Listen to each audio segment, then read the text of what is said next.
নমস্কাৰ বন্ধু বান্ধৱীসকল, মোৰ ইউটিউব চেনেল বিনা গগৈ ফুকনলৈ আপোনালোকক স্বাগতম জনাইছোঁ। আজি আপোনালোকৰ মাজলৈ লৈ আহিছোঁ আলু আৰু ময়দাৰে বনাব পৰা এটি সহজ ৰেচিপি। এইটো বনাবলৈ লাগিব আলু, ময়দা, গৰম মছলা, জিৰা, ধনিয়া পাউডাৰ, ৰেড চিলি পাউডাৰ, পাঁচফোৰণ আৰু জিৰা গুটি। এতিয়া ময়দাত নিমখ অলপ দি আটা মৰা নিচিনাকৈ ময়দাটো মঠি ল'ম। মই গৰম পানী দি পেলাই মঠিছোঁ, আপোনালোকে ঠাণ্ডা পানী দিও মঠিব পাৰে।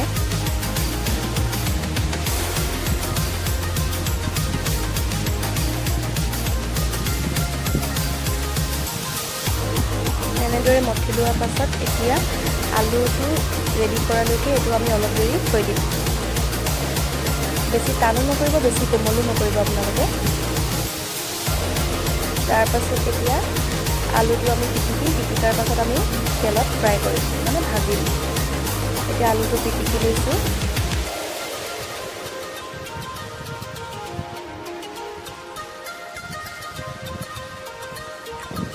তেল গৰম হ'ল, এতিয়া তাত জিৰা গুটি দিলোঁ।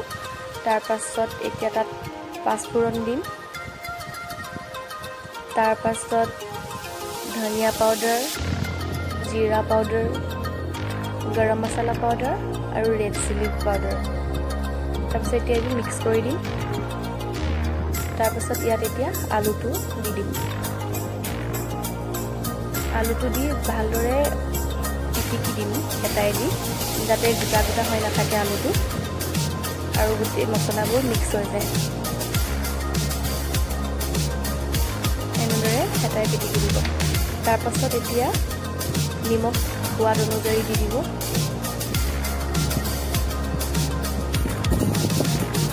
তাৰপাছত এয়া ৰেডি হৈ গ'ল। তাৰপাছত আপোনালোকে ময়দাৰ গোল ৰুটি বনোৱাৰ দৰে লৈ ল'ব। তাৰপাছত ৰুটি বেলাৰ দৰে বেলিলে হ'ল। এইটো বেলিলোঁ।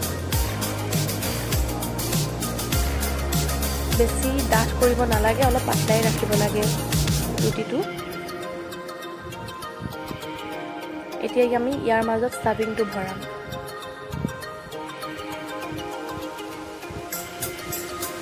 ষ্টাফিংটো আপোনালোকে যদি আপোনালোকক কমকৈ লাগে আপোনালোকে কমকৈ ইউজ কৰিব পাৰে, যদি আপোনালোকক বেছি লাগে বেছিও কৰিব পাৰে।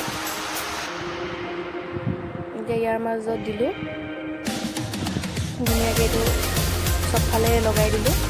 এটা ছাইড থৈ দিছোঁ, নহ'লে ৰাউণ্ড কৰোঁতে অসুবিধা হয়। এতিয়া আমি এইটো ছাইড এনেকৈ ৰাউণ্ড কৰি এনেকৈ লৈ যাম। যদি আমি লাষ্টলৈকে লগালোঁ হয় আলুটো, তেতিয়াহ'লে এডোখৰত লাগি নাথাকিলে হয়, আলুটোৰ পৰা এৰি থাকিলে হয়। এইটো এনেকৈ লগাই ছাইডেও এনেকৈ কৰি দিলোঁ আৰু ইফালে ছাইডতো আপোনালোকে এইটো বন্ধ কৰি দিব, যাতে আলুটো ওলাই যাব নোৱাৰে। এতিয়াতো ধুনীয়াকৈ ৰাউণ্ড কৰিব। ৰাউণ্ড কৰি এতিয়া কটাৰীয়ে যিমানটো ছাইজত আপোনালোকক লাগে আপোনালোকে কাটিব পাৰে। যদি আপোনালোকে ডাঙৰ লাগিলে ডাঙৰ আৰু সৰু লাগিলে সৰুকৈ কাটিব।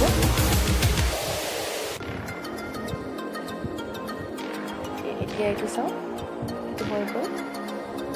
তাৰপিছত এতিয়া এইটো আমি ফ্ৰাই কৰিম।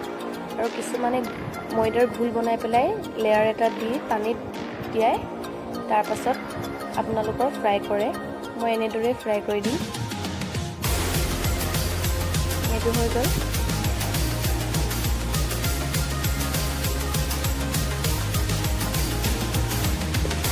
এতিয়া তেল গৰম হ'ল, তাত দি দিছোঁ এইকেইটা ফ্ৰাই কৰি দিম তেলত।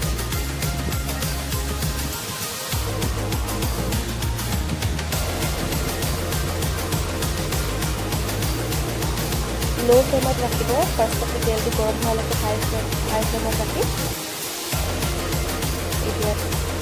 এতিয়া ৰেডি হৈ গ'ল আমাৰ পটেটো ক্ৰীম।